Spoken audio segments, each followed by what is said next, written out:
¿Qué tal, hermanos? Buenas tardes, buenos días, no sé cuándo estén viendo este video, pero gracias por acompañarme y por estarlo viendo, ¿no? Por estar estudiando conmigo. Muchas gracias, hermano. Y pues hoy vamos a ver los prerreformadores. Vamos a ver uno de ellos, John Wycliffe, ¿sí? Y ahí vamos a ver la fuerza que tenían estas personas, estos prerreformadores, que posteriormente, gracias a ellos, se toman sus ideas, su lucha que tuvieron, y de ahí surge la reforma, ¿no? Entonces, hoy vamos a ver los prerreformadores. Vamos a manejar ahí está, ya. Va a ser una presentación y ahí está, ¿no? La prerreforma, que fue del año 1366 al 1517, ¿sí? Esto fue, pues, surgen estas personas debido a los errores de la Iglesia Católica, ¿no? Que durante mucho tiempo, pues, había estado atesorando bienes materiales. ¿Se acuerdan que lo vimos, no? En el papado, ¿sí? Se habían empeñado en una lucha por el poder terrenal, incluso contra los mismos reyes y emperadores, ¿no? Y lo que había pasado es que la casta social baja, ¿sí? O sea, lo que eran campesinos, artesanos, comerciantes, pues estaban descontentos con las jerarquías eclesiásticas, ¿no? Con todo lo que estaban haciendo. ¿Sí? ¿Por qué? Porque se llevaban sus diezmos. Si no tenían dinero, pues se llevaban sus bienes, ¿no? Entonces, y realmente a cambio de eso, pues veían muy poca cosa, ¿no? O sea, al contrario, ¿no? Opresión más que nada, ¿no? Incluso los reyes y emperadores, pues también tenían rencor hacia el papado, ¿no? ¿Por qué? Porque interferían mucho en sus gobiernos y no permitían que nada se hiciese sin la autorización de ellos, ¿sí? Vemos ahí que entre los principales y más destacados personajes prerreformadores se señalan los siguientes, ¿no? Que es John Wycliffe, de 1324 a 1384, William Tyndale, John Hus, ¿sí? De 1369 a 1415, y Girolamo, Savonarola, perdón, ahí está, no se me da el italiano, perdón, 1452 a 1498, ¿sí? En esta prerreforma, ¿sí? Ahí vamos, se domina a este periodo precisamente al movimiento que fue iniciado, ¿sí? Por John Wycliffe, ¿sí? Él era un peregrino inglés que quería que las personas pudieran interpretar la Biblia por sí mismos, ¿no? En vez de que la Iglesia tomara decisiones del estilo de vida de sus personas, ¿sí? Porque, o sea, los obligaban a hacer lo que ellos querían. En el siglo XIV, Wycliffe, en su natal Inglaterra, pues defendió varias opiniones que atentaban contra la autoridad de la Iglesia, ¿no? Criticando las riquezas del papado, las indulgencias mediante las cuales los ricos podían comprar el perdón para determinados pecados, e incluso lo que hacían es que los compraban antes de hacer el pecado. Imagínense. Asimismo, hizo que la Biblia se tradujera al inglés y encomendó a sus discípulos, los conocían como los predicadores de los pobres. Les dijo que por favor predicaran en inglés, cuando el Vaticano sabemos que imponían el latín para todas las predicaciones, ¿no? Entonces, ahí vamos viendo voy a cambiarle un poquito aquí, y vemos que John Wycliffe pues nació en Hillsborough, en Yorkshire, en 1320. Tras su formación personal, Wycliffe viajó a Oxford a estudiar teología, aproximadamente en el 1345 ya se tienen los primeros datos de que estaba ahí, ¿sí? Anteriormente a esto no se encuentra nada relacionado con él, y a partir de esa fecha ya es cuando se encuentra su estancia ahí, ¿no? Marcada ya. Siendo estudiante se vio influenciado por el libro de La causa de Dios contra los pelagianos. Este fue escrito por el arzobispo de Canterbury. Esta obra era una recopilación de la doctrina paulina de la gracia desarrollada por San Agustín. Al acabar sus estudios, se vio ya inmerso en la corte de la iglesia, ¿no? Esto fue gracias a contactos personales que él tuvo, y en 1378 él ya entra a la corte inglesa, ¿sí? Y ahí empieza ya a realizar varios escritos, ¿no? Él tenía un protector, se llama Duque de Lancaster, Juan de Gante, y precisamente que este Gante era el tutor del personal del rey, ¿sí? Por eso tenía mucho peso. Entonces, Wycliffe, en esa época, él empieza a hacer escritos muy radicales y polémicos hacia la institución eclesiástica, o sea, hacia la iglesia, ¿sí? Especialmente en lo que toca al tributo que el rey de Inglaterra tenía que mandar, ¿sí?, a la Santa Sede. Entonces, se pronunció abiertamente en contra de los censos y de los tributos que exigía el Papa, ¿no? Varias veces evitó ser llevado a juicio gracias pues ahora sí a este Gante, ¿sí? Incluso consiguió no ser procesado, a pesar de que el Papa Gregorio XI lo había calificado de anticristo, ¿sí? Wycliffe planteaba una doble existencia de la iglesia, ¿no?, en su tiempo, ¿sí? Y él abandonó las riquezas. Decía que también la iglesia debía de renunciar a las suyas, renunciar a las pretensiones terrenales, ¿sí?, a favor de la iglesia espiritual, ¿sí?, conformada por los predestinados y cuya autoridad suprema fuese las Sagradas Escrituras, ¿sí? Con la idea de componer un compendio de teología, Wycliffe comenzó a publicar diversos tratados, ¿no? Ahí están los libros que escribió, ¿sí? Se los digo en español, porque en el latín como que no se me da mucho. Sobre el dominio divino en 1375, sobre el dominio de lo civil en 1375 también, sobre el servicio del rey en el 1378, sobre la verdad de las escrituras también en el 78, sobre la iglesia también fue en 1378, sobre el orden cristiano en 1379 y también en esa misma fecha sobre la potestad del Papa, y otro más que se llamó Trilogía en 1382, ¿sí? Entonces vemos cómo él empieza a escribir ya varios libros, ya presentando toda su teología, ¿no?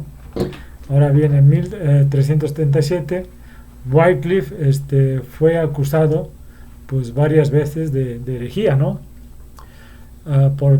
Y esto también por prohibir a la Iglesia de Inglaterra transferir los bienes al extranjero por la orden del Papa, ¿no? O sea, no permitía que la Iglesia mandara dinero al Papa, ¿sí? Y por eso el Papa pues se enojó.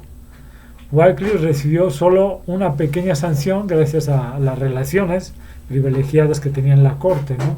Y en lugar de retractarse en 1378, Wycliffe y sus amigos de Oxford empezaron a traducir la Vulgata, ¿sí? ¿Se acuerdan? La Vulgata latina al inglés, desafiando la prohibición de la Iglesia, ¿no? ¿Se acuerdan que nada más podía estar en latín y solo los sacerdotes o un como concilio especializado en la Biblia podía estudiarla y decir qué decía la Biblia? Lógicamente, todo siempre apoyando al Papa, ¿sí? Impidiendo que a través de todo esto pudiera ser de conocimiento de las personas, ¿no? De los campesinos. Pues sí. Entonces, pues él era profesor de teología en Oxford, predicaba la palabra de Dios en las aulas de la universidad, presentó la verdad a los estudiantes con tanta fidelidad que le pusieron el título de doctor evangélico. Doctor evangélico. Wow. Pero la obra más grande de su vida fue la de ser traductor de la Biblia en el idioma inglés, ¿no? Esa fue su hazaña más grande, ¿no? En su obra La verdad y el significado de las Escrituras dio a conocer su intención de traducir la Biblia para que todo hombre en Inglaterra pudiera leer en su propia lengua y conocer por sí mismo las obras maravillosas de Dios, ¿sí? Es lo que ahí plasmó, ¿sí? Pero de pronto pues tuvo que suspender su trabajo, aunque no tenía más de 60 años aproximadamente, un poquito menos, y se empezó a sentir pues mal debido a sus ocupaciones, ¿no? Muy continuas, ¿no? O sea, mucho estudio, ataques de sus enemigos. Esto lo debilitó mucho, ¿no? Y lo envejeció prematuramente y le vino una fuerte enfermedad, ¿sí? Nuevamente pues los concilios papales quisieron imponer silencio al reformador y lo citaron ante los tribunales 3 veces, ¿no? Sucesivamente, todo para pues juzgarlo nuevamente, para ver si podían hacer que acallarlo, sus escrituras, todo lo que había escrito, eliminarlo, pero realmente no pudieron, no tuvieron resultado. El primero, un sínodo de obispos declaró que sus escritos, o lo que había escrito, sus escrituras, eran heréticas, ¿sí? Y lograron atraer a la mirada del rey, ¿sí? Ricardo II, era Ricardo II, y obtuvieron un decreto en el cual condenaba a prisión a todos los que sostuviesen las doctrinas condenadas, o sea, las doctrinas consideradas heréticas, ¿sí? Wycliffe apeló en ese momento esa sentencia del sínodo al Parlamento inglés, ¿no? Y exigió que se reformara los enormes abusos sancionados por la Iglesia, con notable don de persuasión, ¿sí? Describió las usurpaciones, las corrupciones de la sede del Papa en Inglaterra, y sus enemigos quedaron confundidos por su forma de hablar que él tenía, ¿no? Entusiasmados por su elocuencia, interpelaron a Wycliffe, y el Parlamento revocó el edicto de persecución y el reformador se vio nuevamente libre, o sea, lo dejaron nuevamente.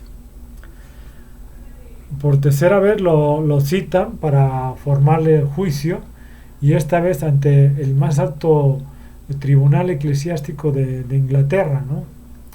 En esta Corte Suprema no podía haber favoritismos para hacer que él saliera libre o fuera fuera acusado de herético, ¿no?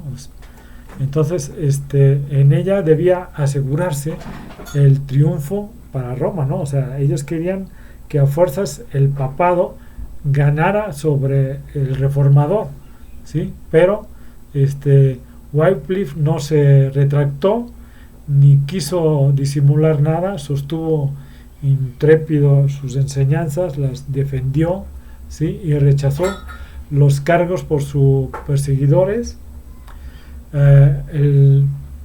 Se notó en ese momento, o sea, hay varios escritores de él, de su historia, de su biografía, y dicen que en ese momento el poder del Espíritu Santo se dejó sentir en esa sala del concilio, ¿no? Las circunstancias notaron que la influencia de Dios, ¿no? que había en ese lugar, parecía que no tuviera fuerzas suficientes para abandonar el lugar, ¿no? O sea, como que no lo dejaba salir de ahí hasta que terminara de decir todo lo que tenía que decir, ¿sí? Las palabras de Wycliffe eran como flechas que penetraban y herían sus corazones, ¿no? Es una narrativa que se usó para hacer mención de lo que ahí en ese lugar había pasado, ¿no? De los que hablan en sus biografías, varios dicen eso, ¿no? Hacen notar esa presencia de Dios en ese lugar, ¿no? Al concluir, dijo: ¿contra quién pensáis que estáis contendiendo? ¿Con un anciano que está ya al borde del sepulcro? No, contra la verdad que es más fuerte que vosotros y que os vencerá. Es en el Wycliffe, libro 2, capítulo 13. Y diciendo esto se retiró de la asamblea sin que ninguno de los adversarios, o sea, de los que lo estaban acusando, intentaran detenerlo. Salió sin que nadie le hiciera nada.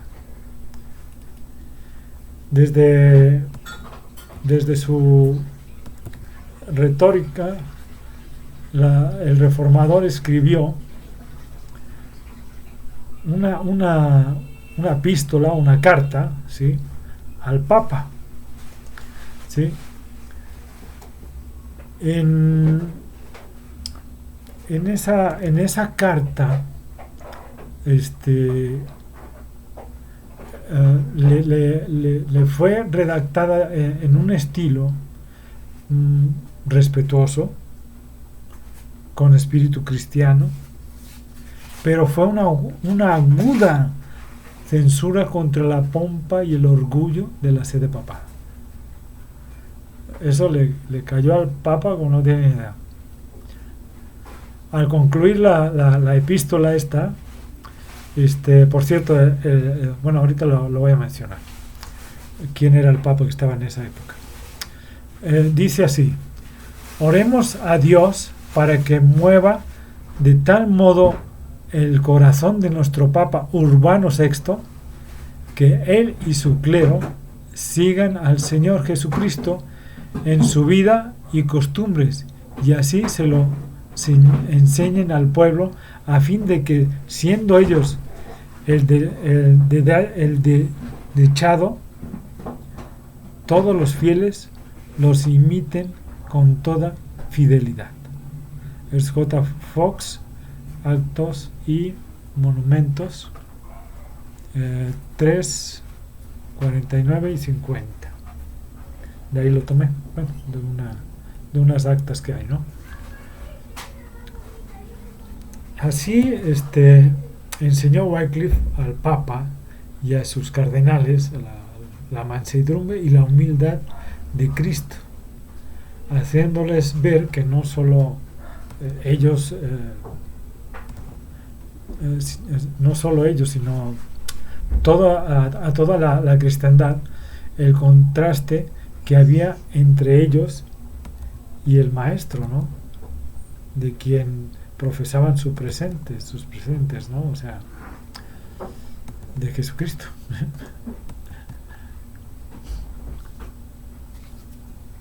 El gran movimiento que inauguró Wycliffe, sí, tenía su origen en la Biblia. Era ella el manantial real de donde brotó el raudal de bendiciones que, como el agua de la vida, ha venido fluyendo a través de las generaciones y generaciones hasta este siglo, ¿no? Desde el siglo XIV, que fue cuando estuvo la época de Wycliffe, ¿sí?, hasta la actualidad, ¿no? No ha parado ese río, ¿no?, de fluir, ¿sí? Y no va a parar, y no va a parar. Con fe absoluta, Wycliffe aceptaba las Santas Escrituras como la revelación inspirada de la voluntad de Dios, como reglas suficientes de fe y conducta. Y enseñó que la Biblia es no solo una revelación perfecta de la voluntad de Dios, sino que el Espíritu Santo es su único intérprete y que por el estudio de sus enseñanzas cada uno debe conocer por sí mismo sus deberes. Así logró que se fijaran los hombres de la palabra de Dios y dejaran a un lado al Papa y a la Iglesia romana. Wycliffe todavía seguía viviendo en libertad. Tenía que atribuirse mucho al apoyo continuo que tuvo de estas amistades poderosas, ¿sí?, dentro del Parlamento, y que impidió que le pudieran hacer daño, ¿no?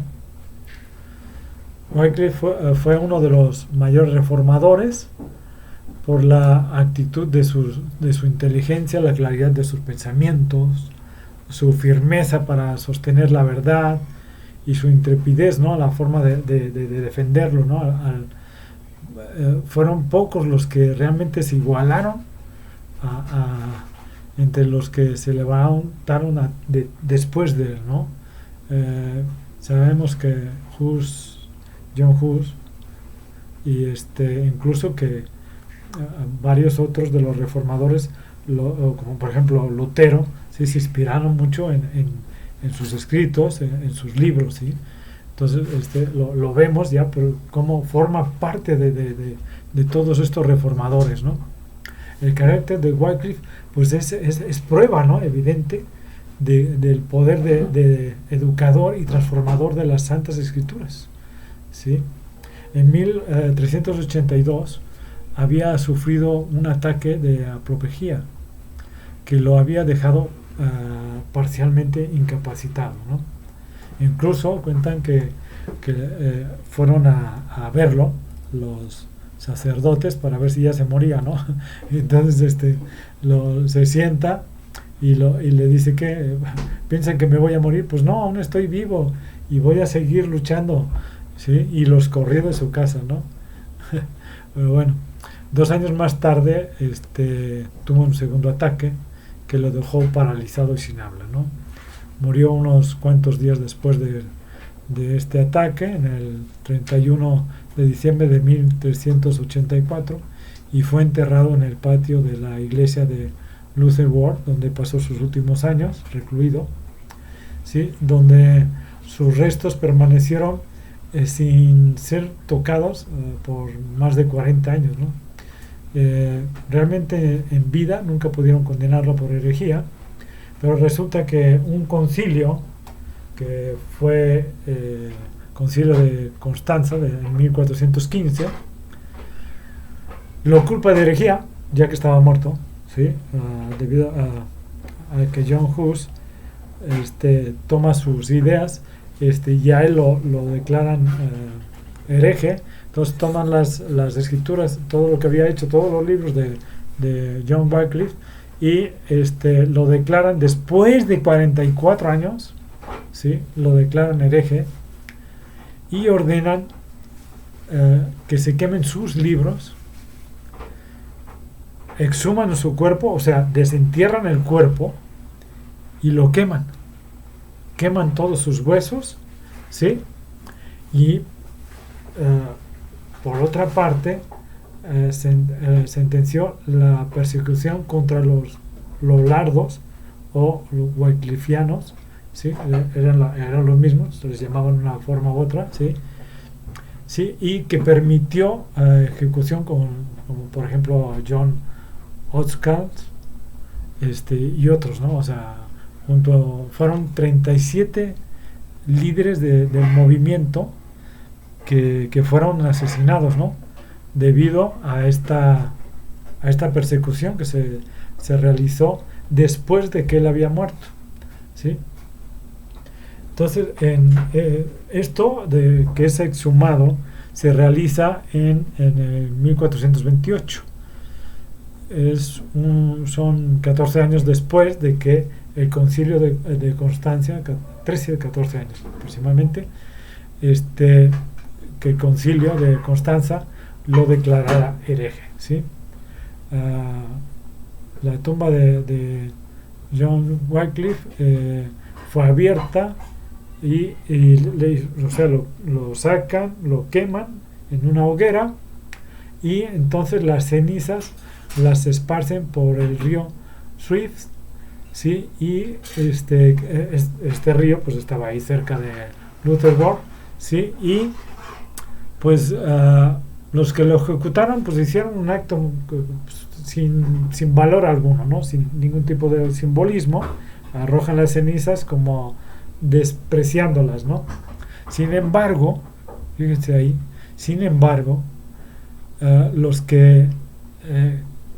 sus seguidores o las que lo seguían, ¿sí? Lo consideraron como una acción de venganza, ¿no? Pero que al mismo tiempo, ¿sí? Era un simbolismo para ellos, debido a que decían ellos que las cenizas que fueron arrojadas al río, ¿sí? Y flotaron corriente abajo. De ahí se fueron al río Avon, ¿sí? Y luego a Severn, ¿sí? Y finalmente al mar. Como que sus cenizas fluyeron como sus palabras, ¿no? Así lo tomaron sus seguidores, ¿no? Como un simbolismo, ¿de acuerdo? Entonces es una forma de que ellos pues ahora sí que lo tomaron, ¿no?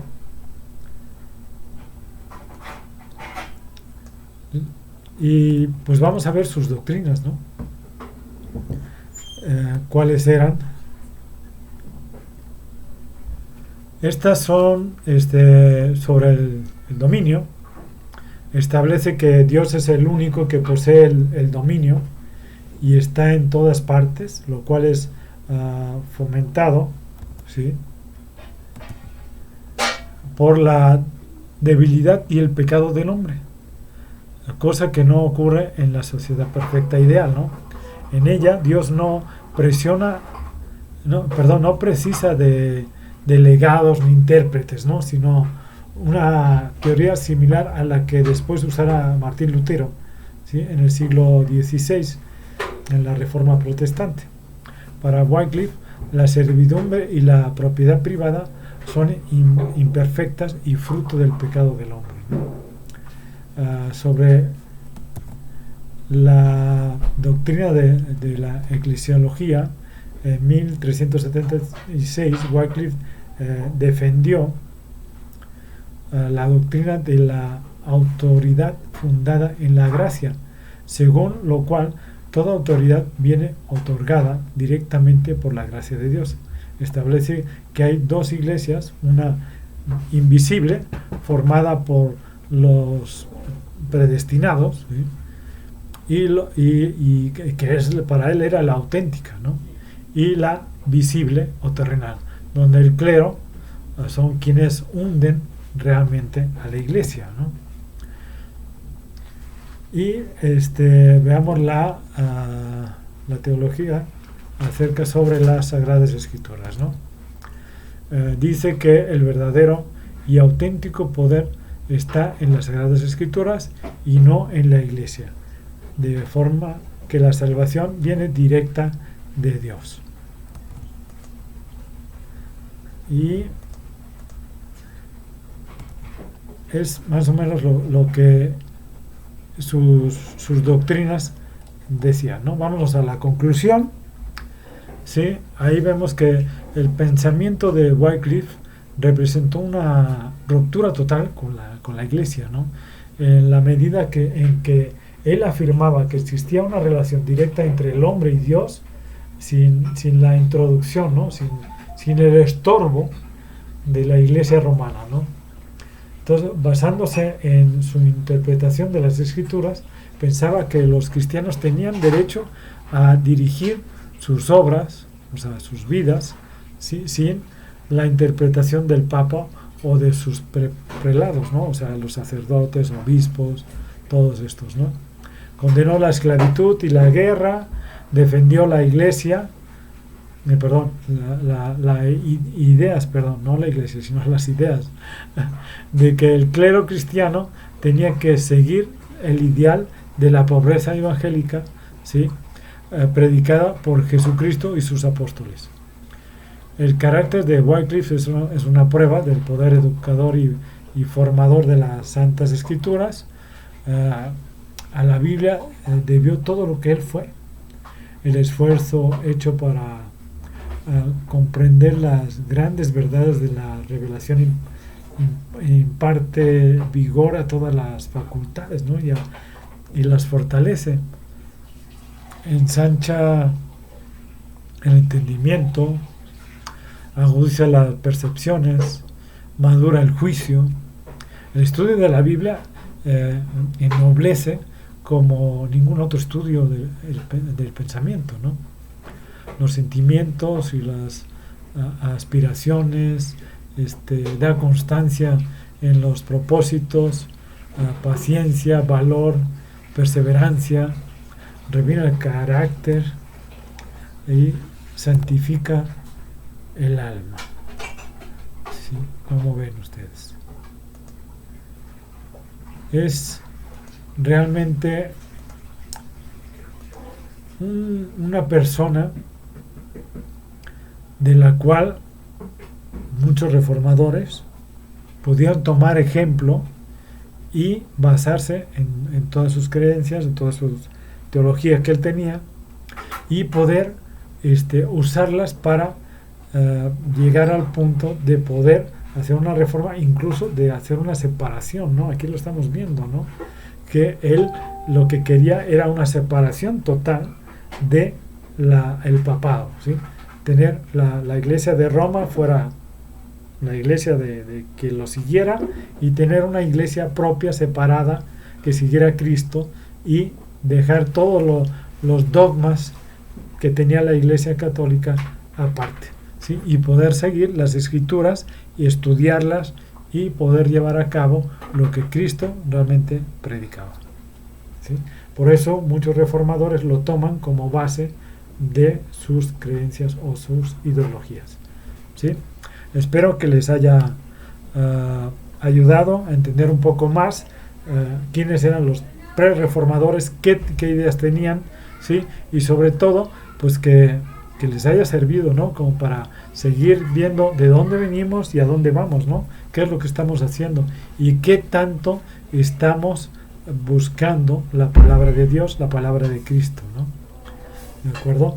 Entonces, pues muchas gracias nuevamente por haberme acompañado, y pues nos veremos la próxima semana. Aquí estaremos nuevamente, y posiblemente sea con John Hus, o vemos a ver la simonía, vemos a ver qué podemos ver para la próxima semana. Se lo agradezco mucho por haberme acompañado, y que Dios los bendiga. Hasta luego.